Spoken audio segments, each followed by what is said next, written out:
کبھی پاکستان سے باہر مطالعاتی دورہ کرنے کا اتفاق ہوا اور وہاں سے کیا سیکھا؟ جی سب سے پہلے تو جو میرا پاکستان سے باہر کا دورہ تھا تو اللہ کے گھر کی حاضری تھی، اور میری خوش قسمتی یہ بھی تھی کہ میرا پہلا پڑاؤ مدینے میں تھا، ٹھیک ہے نا جی، اور سحری کا وقت، اور وہ پھر وہ پرفضا جو ہے مدینے کی جب وہاں پہنچے، اور وہاں تو وہ میرے لیے، اور خانہ کعبہ پہ جو پہلی نظر پڑتی ہے وہ تو آپ سمجھتے ہیں کہ ایک مسلمان کا احساس ہے۔ اس کے بعد شاہ صاحب کی موٹیویشن پہ ہم جو ہے نا وہ قاسم علی شاہ فاؤنڈیشن کے ہی بینر تلے ہم ازبکستان گئے، اس کے بعد اس سے اگلے سال استنبول اور کونیا یعنی کہ ٹرکی گئے، اس کے بعد اگلے سال جو ہے وہ مصر کے اہرام مصر کا دورہ کیا، تو یہ ان کے کلچر کو سمجھنے کا موقع ملا۔ مثلا ازبکستان سے یہ سیکھا کہ صفائی کا معیار جو ہے نا وہ کوئی غریب قوم بھی ہو تو وہ بھی رکھتی ہے، ان کا انداز وہاں جاتے جاتے جو ہے نا بچے، چھوٹے چھوٹے بچے جو ہیں ایسے دل پہ ہاتھ رکھ کے آپ کو جھک کے سلام بولیں گے، ہر بچہ سلام بولے گا، اس کی آنکھوں میں آپ کے لیے محبت ہوگی، چاہت ہوگی، اور بہت پیار کرنے والے لوگ ہیں ازبکستان کے جو۔ تو وہاں سے ایک یہ سیکھا، ایک چیز میں نے وہاں سے یہ سیکھی کہ ہمارا ٹائم سپین جو ہے نا کام کا وہ ان سے مختلف ہے۔ وہاں پہ ازبکستان میں جو لوگوں کے ملنے کا ٹائم ہے، جو فیملیز کے آپس میں کھانوں کا ٹائم ہے، وہ شام کا نہیں ہوتا، وہ ارلی ان دا مارننگ ہے، ناشتے پہ ملیں گے۔ ڈاکٹر کے پاس جانا ہے نماز کے فجر کے بعد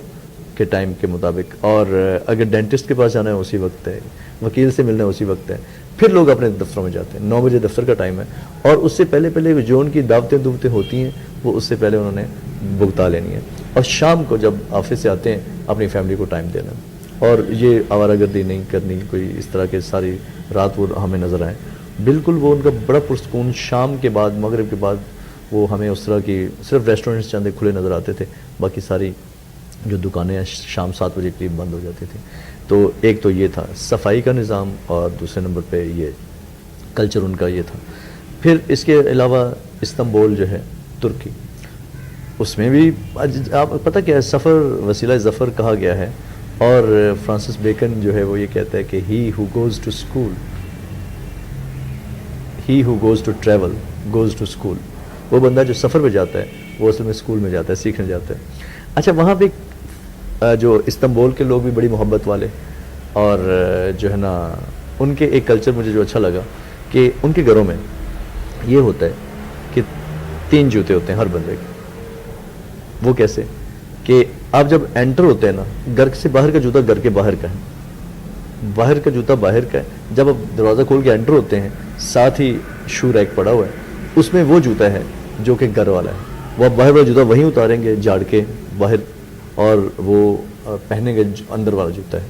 اور اس کے بعد آپ گھر میں اسی جوتے کے ساتھ رہیں گے، باہر والا اندر نہیں لا سکتے۔ اور پھر جب آپ نے واش روم جانا ہے تو یا باتھ روم جانا ہے تو اس کے باہر بھی ایک علیحدہ جوتا، تیسرا جوتا وہاں پڑا ہوتا ہے، وہ گھر والا جوتا بھی اتار کے وہ رف جو پلاسٹک کا چپل پہن کے وہ آپ اندر جائیں گے، اور اس طریقے سے مطلب یہ بڑی خوبصورت بات تھی ان کی۔ تو اور بھی ان کی پاکستانیوں سے محبت جو ہے، ازبکستان کے لوگ تو آپ کو کھینچ کے سیلفی بناتے ہیں کہ مطلب وہ جو نا وہ پاکستان کو بڑا پیار کرتے ہیں۔ ان کا جو ٹائم زون ہے ہمارا وہ ایک ہی ہے، یعنی کہ انہوں نے پاکستان کی محبت میں ایک ہی ٹائم زون رکھا ہوا ہے جو ہمارا ہے نا، حالانکہ ان کا فرق پڑتا ہے لیکن انہوں نے نہیں رکھا، اس کا ٹائم زون یہ ہے۔ تو یہ ہے، تو جو ہے مصر کا سفر،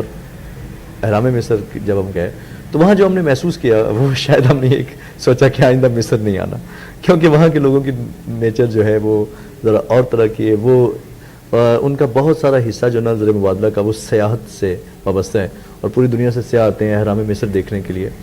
تو ہوا یہ کہ وہ لوگ ہمیں لالچی لگے، یعنی کہ ہمارے ایک دوست کو انہوں نے اونٹ پہ بٹھایا اور اسے کہتے ہیں بیٹھ جاؤ، اور اس کے بعد اسے چکر دلوا کے تو $400 جو ہے نا وہ اسے تقاضا کیا، وہ کہے کہ میں بس ادھر چکر، انہوں نے کہا $400 ہے، نہیں تو ہم اتر نہیں دیں گے آپ کو۔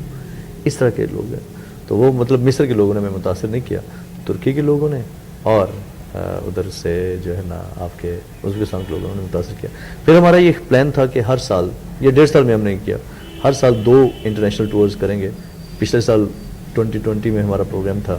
اگلا ٹور کرنے کا, اس کے بعد لیکن وہ مارچ میں کووڈ-19 آ گیا, اس کی وجہ سے پروسیس جو ابھی تک اسی طرح ہی ہے. تو یہ ہے کہ ضرور سفر کرنا چاہیے. اللہ تعالیٰ نے